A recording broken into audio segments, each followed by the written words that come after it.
यह हुआ कि आरएसएस का एक भी आदमी मुल्क की आजादी में अपनी जान नहीं गंवाया।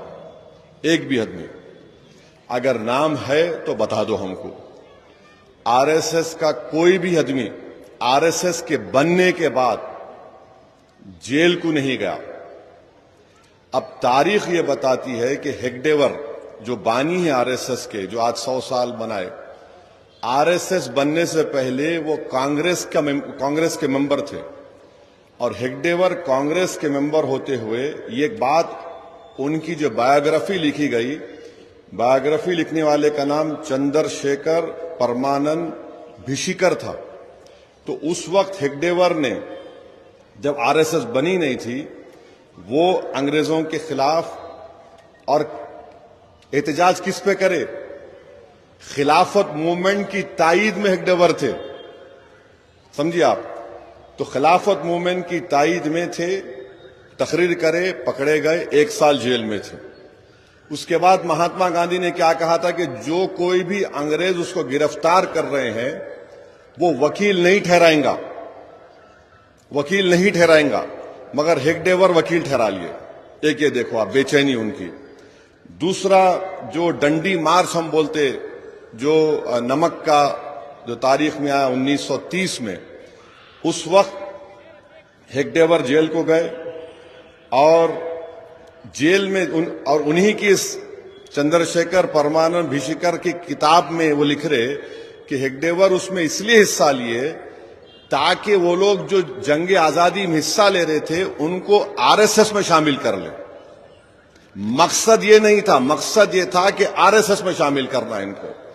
तीसरा, आप देखिए कि क्विट इंडिया मूवमेंट हुआ 1942 में। 1942 में क्विट इंडिया मूवमेंट हुआ।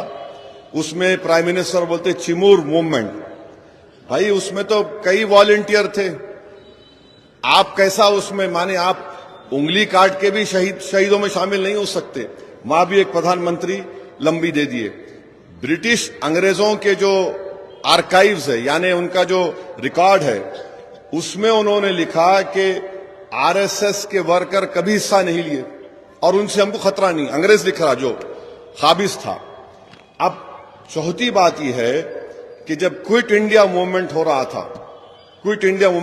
था, तो श्यामा प्रसाद मुखर्जी फजलुल हक के साथ डिप्टी सीएम थे।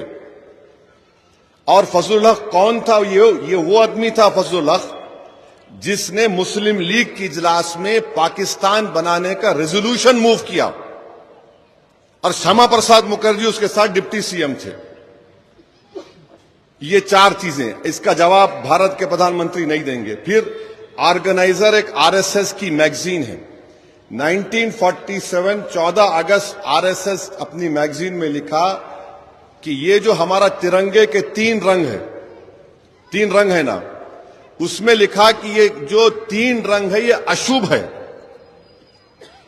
अशुभ है कहा, ये एक बात हो गई। ये भी हमारे प्रधानमंत्री को मालूम, मगर डाल दे रहे, गुगली डाल रहे।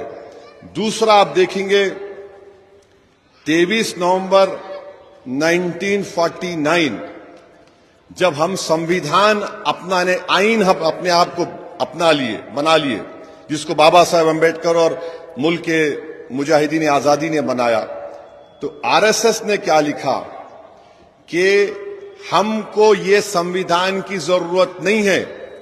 ऑर्गेनाइजर में लिखा हमको मनुस्मृति चाहिए। मनुस्मृति